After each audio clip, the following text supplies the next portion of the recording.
নোয়াখালীতে ইসলামী ব্যাংকের ওলামা মাশায়েখদের নিয়ে মত বিনিময়। নোয়াখালীতে ইসলামী ব্যাংকের পিএলসি এর গ্রাহক সেবা মাস উপলক্ষে ওলামা মাশায়েখ, খতিব, ইমাম, মুয়াজ্জিনদের নিয়ে মত বিনিময় সভা অনুষ্ঠিত হয়েছে।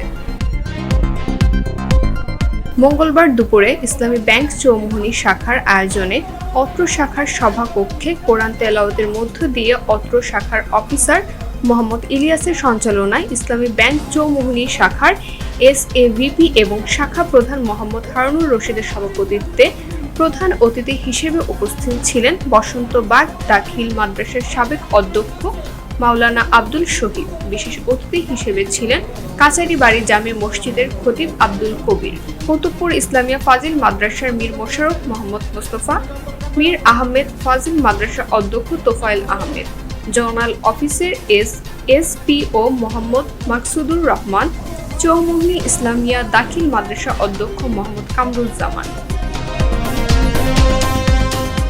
বক্তব্যে তারা বলেন, ইসলামী ব্যাংক নিয়ে বিগত সরকার যে অত্যাচার, জুলুম, নির্যাতন চালিয়েছেন সেটা আর করতে দেওয়া হবে না। কোটি কোটি মানুষের আস্থায় একটি ব্যাংক, সেটি হলো বাংলাদেশ ইসলামী ব্যাংক। সেই সাথে কোরআন ও সুন্নাহর আলোকে দেশ পরিচালিত হলে সবকিছু ঠিকঠাক চলবে বলে জানান তিনি। এ সময় আরও উপস্থিত ছিলেন বেগমগঞ্জের বিভিন্ন মাদ্রাসার প্রিন্সিপাল, খতিব, ইমাম সহ আরও অনেকে।